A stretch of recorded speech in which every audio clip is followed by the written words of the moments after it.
Lewis, or some of my favorite character actors, Schroeder Martin and Warren Oates and Bruce Stern and people like that. But it's a movie about an old fart that survived. And literally this month is my 50th year in Hollywood. 50 years ago today, I was outside of Atlanta in Statesboro, Georgia, home of the Allman Brothers, and I was starring in my first movie. It was my first audition. It was my first movie for Daniel Petrie, who directed, among other things, Daniel's the whitest guy in the world, and he was the director of Sidney Poitier's Raisin in the Sun. And it's just been a great ride ever since. So, ask some questions. Well, Buster, 1973, spring of 73, and it's the spring of 2023. So, it's a round number. I like that. Well, Michael, tell me how this documentary came about. Was this something Robert had to be talked into? Was it something he was excited about?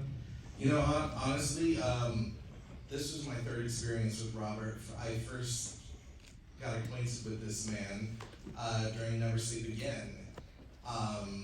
That was a lot of fun. And let me just say, this is not, I am not a producer or a collaborator on Never Sleep Again. This is Heather Langham's pet project. And it's, if you love the Nightmare on Elm Street franchise, it's truly a wonderful behind-the-scenes experience, as well as a great coffee table book. And a coffee table book. And then I got to work with Heather on I Am Nancy, and Robert was involved with that as well.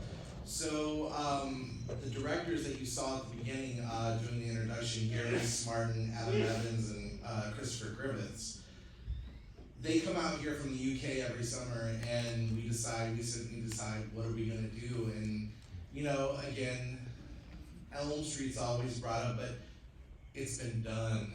Like, I mean, there's really not much left to talk about. And Gary, being a huge fan of Robert, was like, "Do you have his email?" And I said, "Yeah, I have his email." And he goes, "Well, why don't we do just a documentary on Robert's career, because he's so much more than Freddy Krueger." And if you just watched, you saw that. So we reached out to Robert, and I don't think it took much to get the man to say, "Okay, let's do it." You know, actually, one of the things was that Chris Griffiths and Gary Smart shooting the shit with those guys, and getting feeling them out of it over a cocktail or two. I realized they were like having your own personal IMDb database, and my agent and lifelong friend Joe Rice also had done a little checking out of these guys, and he said these are really good guys, cult screenings, cult films. They really knew how to do their research and development, their R&D. But I fell in love with them because they weren't just genre fans, although they were genre fans, but you could talk about anything with them. If I was struggling for the name of a character actor from England, from a Hammer film, oh God, and they would go, Herbert Long. And I'd go, yes, Herbert Long, he did a Phantom of the Opera, and he worked with, Christopher Lee, and he did several of my favorite Hammer films, and they were always there with that answer. And it was very, very wide. We talked about, I remember talking about a wide-angle, black and white VistaVision television series around the same time they were doing the old Route 66 series, which you can imagine they were on location all over America. This one was called Stony Brook, with, of all people, Jack Lord from the original Hawaii Five-0. I think I just got a residual from them on my TV. But anyway, Jack Lord played a rodeo cowboy, and he was sidekicked by Warren Oates and Andrew Prine. And Andrew Prine was I was trying to find this in my mind's eye. Andrew Prine did a TV movie with with Deborah Raffin, and he had shaved his head. Now, Andrew Prine, for a lot of you, as kids, if you saw The Miracle Worker, He's the brother of Helen Keller. But he also had starred with me in Veep, so I knew Andy, and he had done this performance of a serial killer with a shaved head, and the show opened with a girl dropping an egg from her refrigerator, and as the egg fell to the ground in slow motion, we heard the screams and cries of an airliner going down. And she had this connection with this guy. And I realized he really influenced part of my, along with Klaus Kinski, part of what I used as Freddy Krueger. I was trying to get to that with, Gary Smart and Chris Griffins. And they went, oh yeah, Jack Lord, yeah. They knew the director of they knew everything. They knew that show, they knew that TV movie. They knew David Aykroyd, the other actors I'd worked with. And I knew that these guys had my back. I knew you guys had my back. Because, there's a lot of ego in surrendering yourself to a documentary. And it also can kind of feel like the end of your career, like your tombstone. But with these guys, we sort of had this fun with it and played with the fan perspective. And I'm just really happy. And It's a celebration. Were there any surprises for you, Robert, in it? The things that people were saying about you? It's real hard. These are all friends that you just saw on the screen, and these are people I've worked with more than once. Tim, too. And I remember Tim when he was an intern at New Line, and he actually told me he was going to make a movie. And I think we were hanging around in the prop trailer of Nightmare 4, I think. Yes. And Tim was like this, it was long blonde hair, and he was this beautiful young kid, and he was tall, and he said, we're going to make this movie. I said, if you make it, I'll do it, because I knew he was, apprenticed to Michael DeLuca, and I knew that Michael was going places, and obviously he is. He practically runs. I don't know if you know this.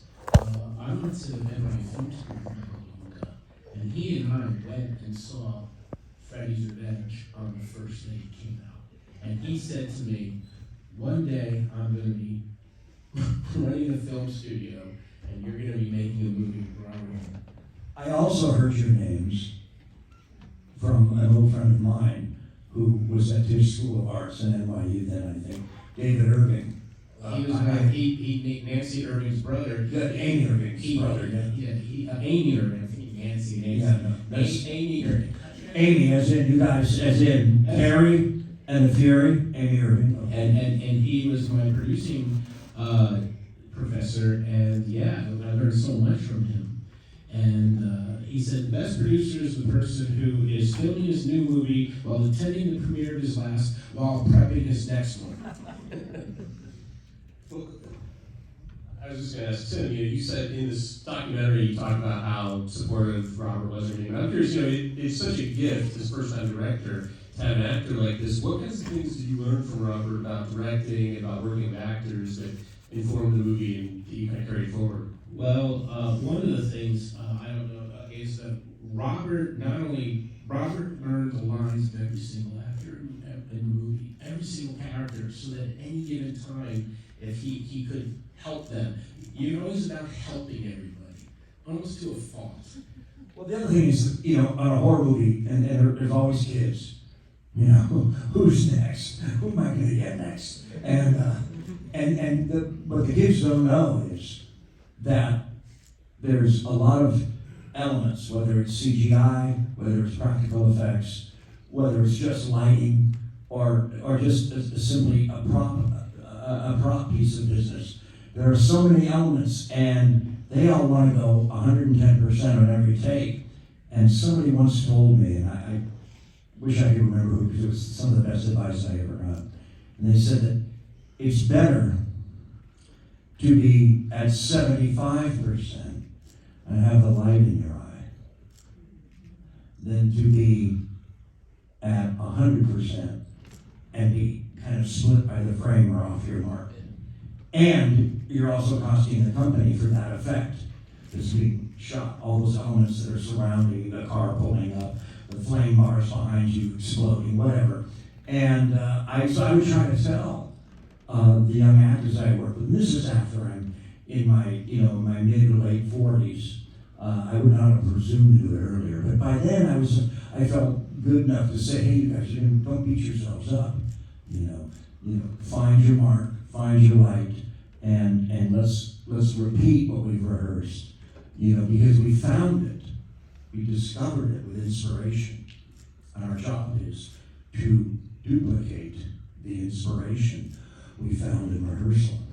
The thing you said to me on the first day, which I've said to so many young filmmakers for advice, you took me aside and you're like, Tim, remember, the audience sees the donut, not the whole. They will not see what you envision. They will only see what you give them. So if we don't make our days, if we don't get everything, edit the movie in your hands, not the movie in the script.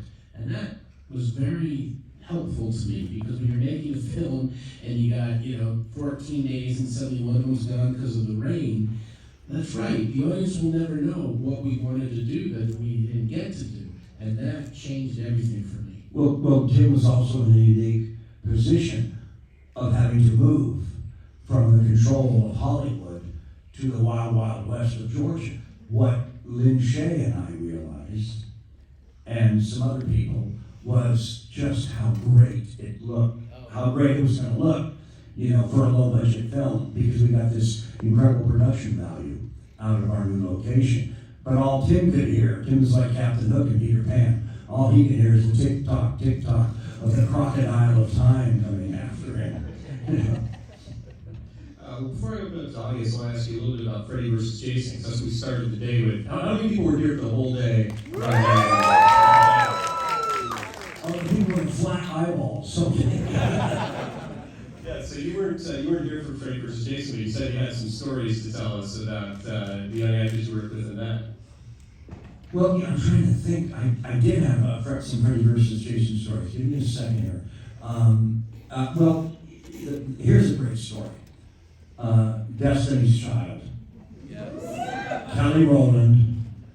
And, I used to go up to the set with her sometimes. And, everybody wants Kelly to be urban and street, and Destiny's Child and Beyonce. But in real life, she's kind of like Audrey Hepburn. And she had a sassoon cut then, and she was just such a cutie, and she had a little dog with her. But when you have the #1 song in the world, and that was the song she duetted with Nelly. Some of you might remember that song. I'm not going to remember it right now, I'm an old fart. But she had the #1 song in the world with Nelly. And it's a jinx on your career if you turn down Tops of the Pops. And Tops of the Pops is a BBC show that's been on since before the Beatles, with Cliff Richards and people like that, and Petula Clark. And you have to do it. If you have a hit, you have to do this show. So in the middle of shooting, they sent Kelly all the way to London from Vancouver to appear with Nelly on Tops of the Pops. And then they flew her back. And when she landed, she had to come to the set in the middle of the night and do the scene where she disses Freddy. And she nailed it on the second take. That's what a pro she was. She was great. Then, of course, they put a chain on her and yanked her into a tree or something. But I was just blown away, that she could do that. Jet lagged and having performed in London and then coming back and nailing that sequence where she tells Freddy, everything that she thinks he's wrong, just disses him, right out of her culture, which was what, Freddy's always throwing the culture of his victims back in their face, and it was kind of fun to have someone finally do it to Freddy. But that's a story. Also, that's me, and all the underwater stuff is me, okay? Because I can hold my breath longer than the Navy SEAL. Yeah, I'm a little surfer. Yeah. And I was in my goddamn 50s then, so I'm impressed. How'd you guys like my fight scenes and stay hungry, huh? It's all actor and actor, because we're all actor and director rehearsed. We didn't use stuntmen because we wanted it to all be like the characters would fight. You were in Maniacs. You saw it in the film. You insisted on jumping over that fireball yourself, firebar, and landing on that table. And I actually walked off the set. I was like, please let me know it worked. And And with the sword. Tim, I just wanted to get to bed. Yeah, that's true. But you also have to remember, you have one eye covered, and you're doing a sword fight with one eye. That's true. I had no peripheral vision on one side, so that does make it a bit more difficult. Are we going to take some questions? Yeah, let's open it up to the From the peeps that have been here since, 11 a.m. this morning? All right, who's going to call on people? You want to call your meeting? I can't see it. Okay, I'll call. Right there. Yes. Hi, thank you for coming. Big fan. After so many years playing Freddy Krueger, have you ever had a nightmare with Freddy? I have, and it's a good story, but I'm sure a lot of you have heard it before, but I'll tell it again. So in Nightmare 1, I'm shooting a sequence with Heather Langenkamp, who was supposed to be here. She's ill. We love her, Nancy. Heather and I were going to do this sequence. It was an exterior at night. And this is Nightmare 1. I did not have a star trailer. I had a star trailer on V, but this was a low-budget movie. I was in this little honey wagon, next to the men's room trailer, which smelled a little bit because all the Teamsters were in there all day having a cigarette and reading the sports page and having that. And so I'm in my little dressing room with a narrow cot, and opposite my narrow cot is a mirror with bulbs around it, the traditional classic stereotype makeup mirror. And they're on dimmers, and I've got the dimmer turned down low because it's 3 a.m. It's approaching the hour of the wolf, and I'm trying to get a nap. And I've got my makeup on, and I'm new to the makeup, you guys, and I'm really protective of it. And I roll up a towel really tight and put it under my head so that I won't, roll either way and smear it like I would on a pillow or on sleeping on my arm. And I'm dozing off, and I hear, Mr. Englund, Mr. Englund. And I wake up, and it's the AD. We're going to try to get this shot before the sun comes up. And I sit up in my cot, and I look, and there, 2.5, 3 feet from me, and even deeper in the forced perspective of the makeup mirror, illuminated by the dimmer switch, with the light bulbs turned down to just their ghosting illumination, is this old, disfigured man looking at me. And I've got morning mouth, that bad breath you have when you take a nap or you just wake up in the morning. And I'm not completely conscious, just woke up, and I don't know where the hell I am. I see this old, poor man looking back at me, and he's disfigured, and I go, and the old man in the mirror goes, and then I realize it's me, and I'm in makeup. But it was so new to my experience portraying Freddy that I forgot I was in the makeup. And that moment, I can close my eyes as I'm sitting here and remember it and see it. And I hope I describe my pathetic little dressing room with enough detail so that you believe me. But I do occasionally have that moment interfere with my sleep. And it does. I do dream that once in a while. That's my Freddy nightmare. So this question's for Robert. So the Duffer brothers credited Freddy Krueger as some of the influence for Vecna. What elements of terror or horror could Freddy Krueger learn from Vecna? Well, I don't know if you are all familiar with the character Vecna from Stranger Things, but and someone here will shout out his name for me, but the actor that plays Vecna is superb. He's just a remarkable English actor. And last time I saw him, he was on his way to Venice, Italy for a festival, and I was giving him some restaurants to go to. But, I don't know what Freddy would say to Vecna. I think he might be upset because I think Vecna has stolen Freddy's cat-like walk a little bit. That kind of pelvic thrust that Freddy has. He kind of leads with his pelvis. So I might have to shame him a little bit on that. But that's just a wonderful character and a wonderful makeup. And the same people that do the Vecna makeup did my makeup for Stranger Things, and they also created the Night King for Stranger, I mean for Game of Thrones. They're really brilliantly talented guys. Next question. Let's go all the way up to the back and center. I saw on Never Speak Again that Wes Craven had written a script for Dream Warriors. I'm a huge fan of Dream Warriors, but I was wondering if, outside of all the New Line politics and after all this time, if you think that Wes Craven script would have made a better movie. The Dream Warriors script, as I understand it, does have a lot of Wes Craven's input. Also, Brian Englund and the guy that did Force Majeure. Bruce Wagner. Again, Bruce Wagner. Bruce Wagner, brilliant guy. And I knew Bruce from Hollywood parties and stuff. Really talented guy. Brian Englund has an Oscar now.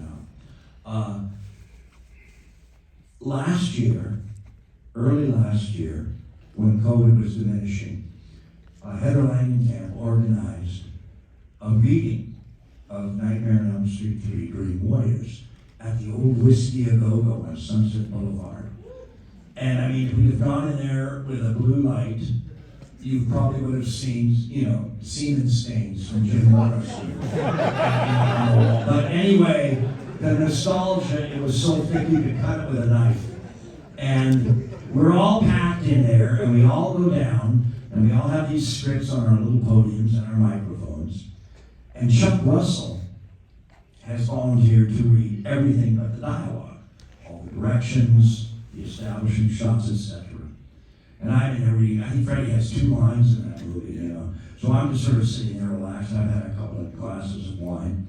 And I look down, and I'm following it, and Chuck starts. And I start to envy Chuck because it's the first draft. The very first draft of Nightmare on Elm Street 3 Dream Warriors. And between the dialogue, descriptions of what's going on reads like a great Stephen King novel. It's that well written. So if any of you are fanboys or fangirls and you're at a con and they're selling Nightmare on Elm Street scripts or other scripts, look through them, especially on a Sunday when everything's a little cheaper. Look through them and see if you see that first draft Nightmare on Elm Street script, because I want one. I mean, it's terrific. And all I could think of when we got done with it, and we raised some money for Heather's charity, was I wish I would have volunteered to read all of the in-between the dialogue stuff, because it was really dark poetry. And that's really all I really know about the breakdown of Nightmare 3, and I don't really know what went into choosing the final draft for the shooting script. Now all the way back. There you go. Congratulations on an incredible documentary. Absolutely a phenomenal career. Thank Michael here. He's still got circles under his eyes. I'm surprised you have won incredible awards for your documentaries. I would love to know what you're working on next. Oh my gosh. Currently, I'm on a secret project for AMC. I can't really say what that is. Other than Slipknot, the untold story. Absolutely. But coming out after this is a documentary on RoboCop. Following that will be a documentary on Police Academy. And then also I will be finishing up the Sleepaway Camp documentary.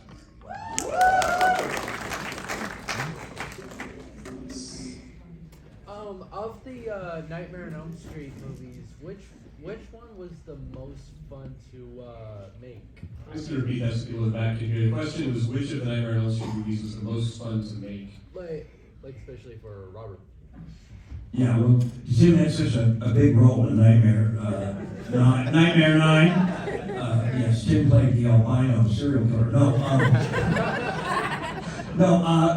I'll tell you, Nightmare 7, Wes Craven's New Nightmare, we all had some serious bucks by then. I'm not gonna be humble, or coy about that.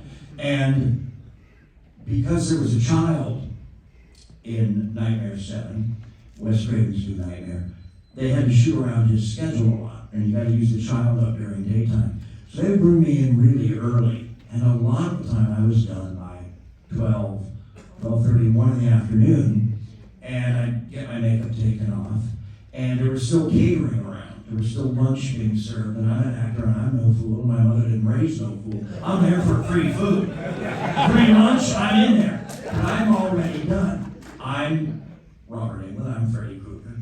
It's Nightmare on Elm Street 7. Okay, and I'm done for the day. I'm out of my makeup. I got to have a glass of wine, sit down, and enjoy my free lunch. Yes, Virginia, there is a free lunch. And guess who I got to eat with for weeks at a time in a beautiful part of the San Fernando Valley in front of a classic ranch house where Heather Langenkamp was supposed to live. I got to hang out every day with late, great John Saxon. Now, John was on the cusp of the golden age of movies. He was made a teen idol in the early 50s, but he knew Elvis Presley. He knew James Dean. You guys all know that he did Enter the Dragon, obviously. He knew Bruce Lee. He starred in Robert Redford's first movie called War Hunt, something like that. War Party. And he literally played a Native American who went into the no man's land in Korea and took scalps. That's how bad he was. He worked with Brando in the Appaloosa. Obviously, we just said Bruce Lee. He worked with Clint Eastwood and Robert Duvall in Joe Hill. He worked with Redford again in Electric Horseman. He dated Sandra Dee, Natalie Wood. His leading lady was Audrey Hepburn in a John Huston movie called The Unforgiven, with, among other people, Lillian Gish, who I worked with, which means if you play 6 Degrees of Robert Englund, I can go back to silent film stars. You can hook me up with Charlie Chaplin in 6 Degrees of Robert Englund. He worked with Lillian Gish. He worked with Audrey Hepburn, Burt Lancaster, John Huston. He worked with Quentin Tarantino on a 2-hour special episode of CSI. And I got John to tell all this stuff, and he was sharing this. So from the horse's mouth, I got this insight into that moment of time in Hollywood, early 50s, all the way through today, from John, and I treasure that, and that's what I took actually from Nightmare on Elm Street Part 7, Wes Craven's New Nightmare, is this relationship. We've done 3 movies together and then around the world doing publicity, but he finally opened up to me, and now I can share that with you. Who talked more, you or John? Guys, I love to talk, but I also love to listen. John, did you know that John actually wrote a prequel script to Nightmare on Elm Street? It was very, very serious, and it's basically that Freddy was kind of like a Charles Manson figure, and he was a cop investigating. He was that cop, Nancy's father, and it was really good. There was so many Nightmare on Elm Street scripts that came to New Line, and a lot of them were excellent, but you made the right ones. I would just like trying to get John to talk about what was Jimmy Stewart like on Mr. Hobbs Takes a Vacation. What was Maureen O'Hara like, Because I had done the same thing with Henry Fonda. When Henry Fonda realized I was a stage actor, he opened up and told me stories about Mr. Roberts. And he told me stories about Provincetown Playhouse with Betty Davis and rooting with Jimmy Stewart. And I would ask him about, his Alfred Hitchcock movie and Grapes of Wrath. And it's that thing that happens when you're a young actor and you get to meet someone like that. And there's this moment of time when you're not, but they treat you like an equal. And it's just you get this confidence, that just keeps you going in this role, job, career that, for every part you get rejected, I was rejected. You guys all saw the Stranger Things stuff. I was rejected for season 3, and you lived through that. You know, I've been rejected for some big projects that no one will even remember. But at the time, when you're an actor, they seem so important, and you have to learn to let it go. You know, a starring role with Gene Hackman, starring role with Jack Nicholson, a TV show like Kojak, you have to let it go. You have to let it go. Because and it also makes your skin a little tougher, you know. My wife's constantly telling me to let it go. There's still ones that bother me. You know, I can't quite, you know, I'll tell her about it once a month and she just shut up, Robert. It's over. That was 20 years ago. Forget it. You know, you're too old, you're too young, you're too bald, you're too short, you're too tall. You know, so you just have to remember that. Yes. The end of Stay Hungry, when all of the bodybuilders are running through the streets, do you have any stories about that? That was totally wild. Well, if you saw Stay Hungry, which I'm just so grateful and so honored and so flattered and so impressed, you know, that the Aero Theater and that the Beyond Fest and American Cinematheque found a big screen print, because it's a rare one, and it honors the late, great Bob Rafelson. And as I said earlier, one of my favorite movies is his remake of The Postman Always Rings Twice. I just think it's dark and nasty and cynical. But no, the party, the rap party for Stay Hungry. You know, I remember saying goodbye to Arnold, you know, who we all fell in love with. He's just this big, beautiful teddy bear, you know, and he's funny. And, you know, we were all going to help him. When we came back to Hull, we were all going to help Arnold. We found out he owned half of Santa Monica. He owned half of one whole side of the street in Ocean Park already. When we did Stay Hungry, you know, Sally and Jeff and I, we're going to help Arnold, right? This guy could buy and sell us. Because he'd taken all of his bodybuilding, you know, endorsements, and he bought up the beach side of Ocean Park. From Ocean Park all the way, you know, all the way down to where Venice starts. And I was like, oh, Arnold does not need my help. You know, I was looking at a 1-bedroom in Laurel Canyon. And, but the rap party, I said goodbye to Arnold and Jeff and Sally and everybody. I think Scatman was gone by then, and a lot of the other actors had left. But I remember the bodybuilders that had run amok that Arnold brought to Birmingham, Alabama. They were still there, because that's the last thing they shot. And a lot of them were in Scatman's room next door to mine and other rooms. And the last thing I remember as I, you know, left to come home was guys literally diving off the 3rd story and the roof into the pool of the motel in Birmingham, Alabama. Guys doing perfect jackknives, you know, in Speedos, you know, with these phenomenal Arnold Schwarzenegger bodies, you know, guy diving off the balconies into the pool. And I'm like, this is a good party, but it's time for me to leave. Yes. I know you started in theater on the stage. Has there ever been a want or need to go back to that? I actually was just invited to go back to one of my home theaters outside of Detroit, Michigan. You know what it is? I've been spoiled by film work, and I don't have the chops for a sustained run any longer. I could read you a page of Iago from Othello, and you might be impressed, but I couldn't do it every night. You know, I don't have the chops anymore. I've been spoiled by the immediacy and the concept of takes and coverage that exist in the film world. So I've sort of had to say goodbye to theater. But I am a theater fan, a phenomenal theater fan. I saw The Life of Pi in London recently and sent like 2 or 3 relatives to see it. It's so brilliant. And I'm going to be in New York right at the end of the summer. The Sondheim, the tricky Sondheim musical that no one's ever been able to get right. With this, now it's with Daniel Radcliffe and one of the actors from Glee who's on Manhunter.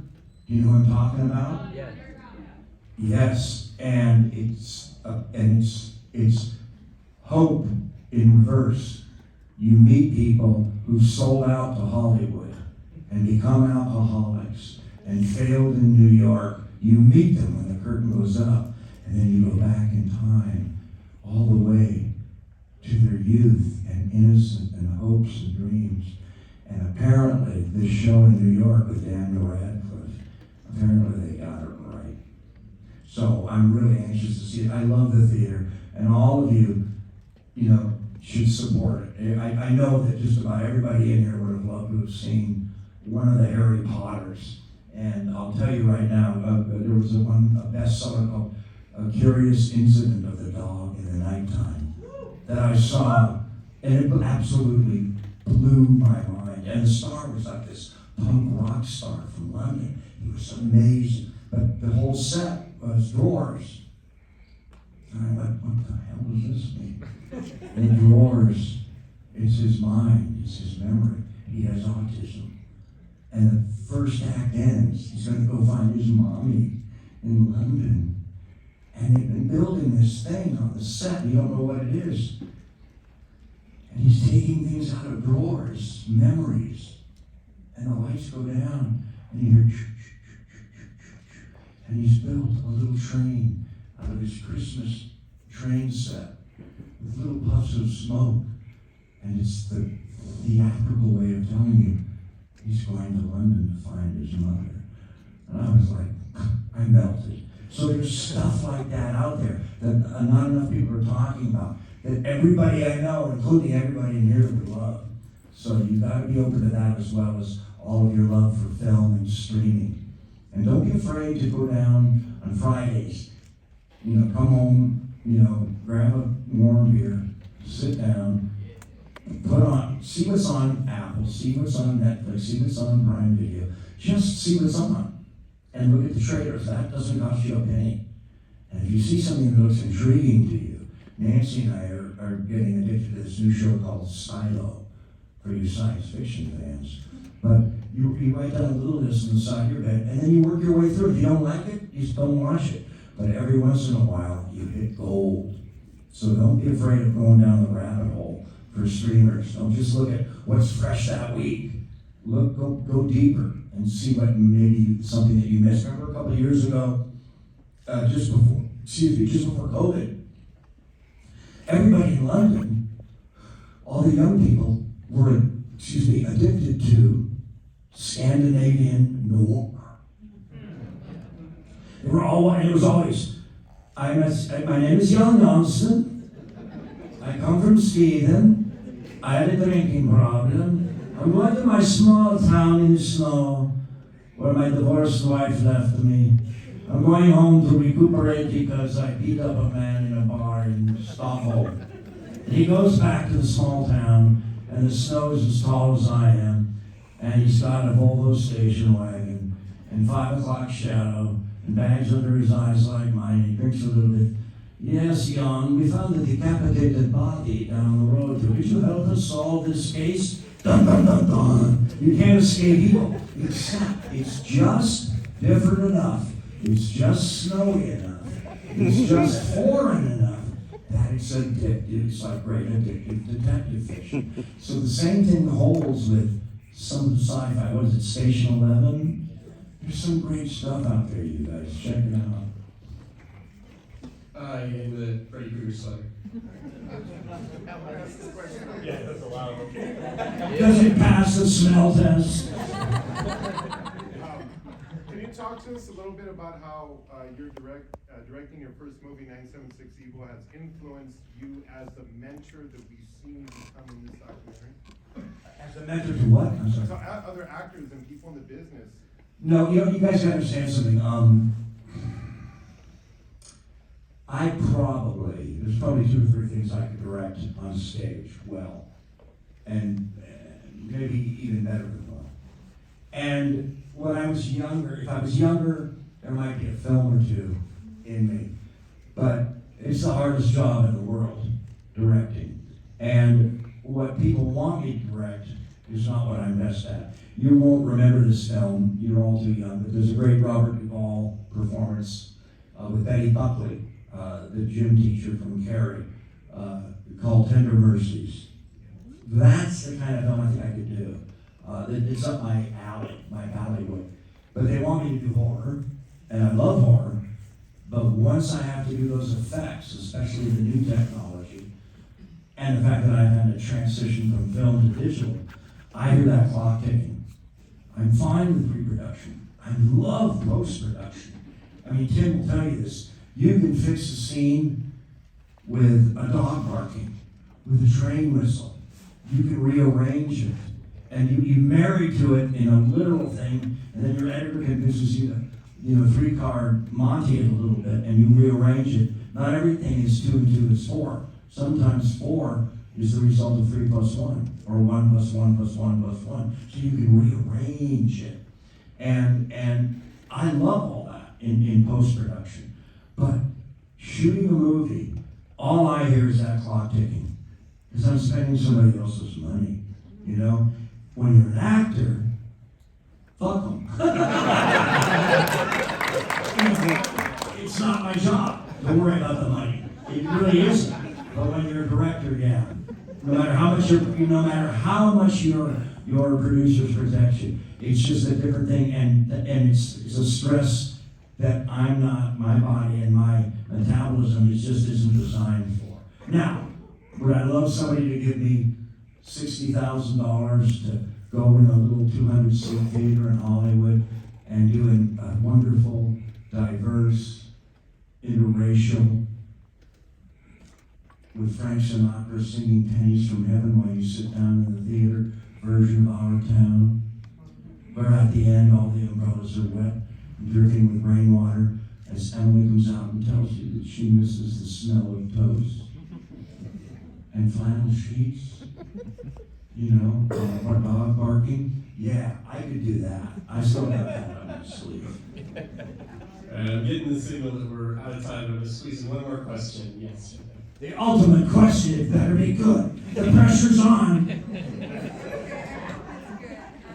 I've always wondered, how come Freddy Krueger never got his own energy drink?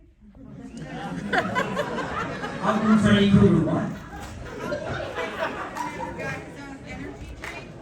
Like a Nightmare on Elm Street energy drink? Oh. Freddy Krueger, Gold Cola. No, I'll tell you something. I was, at one point, I was like, really wanted this, because it was going to make me able to pay every bill I ever had, including my mortgage off. But I was, right after Michael Jackson caught on fire for Pepsi, they came to me, and it was, Freddy Krueger for Pepsi, and I thought it was going to happen. Something happened between New Line and the lawyers at New Line and the 7-Up people, but it was going to be, I think it was going to be something like the Uncola or the Undead. It would just be Freddy, which I would have loved to do. But in terms of energy drinks, I don't know. I'm old school, as fancy as I can get is a double espresso. One thing I just will never forget, because we sat around a lot and had really good conversations, you were telling me, and you touched upon this, but how so many of the horror actors, you say they don't get to sit with the A-list actors. You say, well, Friday the 13th paid for Paramount to make ordinary people, but the filmmakers, the actors, kind of treated like a sidestep away from pornographers. They had to sit by the swinging doors of the commissary kitchen. And it really is interesting because here we are with all these people celebrating you, and a lot of the people who are so-called the artists, God bless them, but the fan base, the love, the decades of adulation and of relationship between you and the fans. I don't understand why Hollywood doesn't, not as. I think it's changed, Tim. I think in the last decades it's changed. We see science fiction, fantasy, and horror in the top 10 every week in releases both on cable and stream and theatrically. So I think it's changed. But there was a moment of time when I was pretty young. I tell this story a lot. This will be my last little story to you. I'm sure all too young to know this movie and these actors, except for maybe one. But before there was Star Wars, 20th Century Fox was in trouble. And maybe some of you heard about them selling off all their valuable stuff, the ruby slippers from Wizard of Oz and all that. I heard the story that there was a film in the 70s, early 70s, when 20th Century Fox was early. They released a little summer movie called Dirty Mary and Crazy Larry with Nasty Susan George, who's in that great Peckinpah movie with Dustin Hoffman. Straw Dogs. Straw Dogs, the original Straw Dogs, a great film. You should all see it. Anyway, Susan George, Peter Fonda, Warren Oates. It's a road movie, and it was a huge hit. Got no respect from the critics, got no respect from the studio, and yet it saved 20th Century Fox and gave them enough money in their coffers that they could option this space movie by George Lucas. Wow. And as we're, coming to a close here and one of the reasons why I do these documentaries and the fun part for me is, getting to meet a lot of the different actors that come in. And Robert has obviously, made dreams come true with everybody in here, and that includes me, and I never thought this would happen. Doing this documentary, we're on our soundstage, and each talent comes at their arrival time for hair and makeup and everything else, and next thing I know, is anybody a fan of the original Dynasty? Yeah. Okay. I'm literally sitting here and watch the door, Stephen Carrington. My mouth hits the floor. As a gay man, I literally was just like, I literally could not talk. And of course, these Brits that I worked with, I was the joke of the production for the entire time.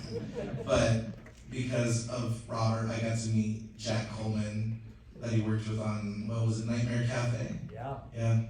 So, thank you, Robert. Yeah. And you all know him from, Save the Cheerleader, Save the World. Jack's just one. But, I was walking down the stairs in London once, and I heard this trip behind me and a stumble. And I turned around and I caught this little tiny, she must have been 98 pounds, soaking wet girl. And she'd fallen on the stairs. And it was Amy Winehouse. And I helped her up, and it was like 11 in the morning. She wanted to know where the bar was. Well, I actually knew where the bar was in this hotel. And I took her down, and I left her there. And she was at one end of the bar. She ordered Bloody Mary or something. You know who was at the other end of the bar? Joan Collins. Speaking of dynasty, but also that's one of those great things that just happens, on one end of the bar, and there was only 4 stools. It was Joan Collins from Dynasty, English, been working since the early 50s as an ingenue, and stress that, in London, all the way back, dated Richard Burton before Elizabeth Taylor, and on the other end was Amy Winehouse, waiting for a conjugal visit with her boyfriend who was getting out of jail. And I thought, you know what? Showbiz.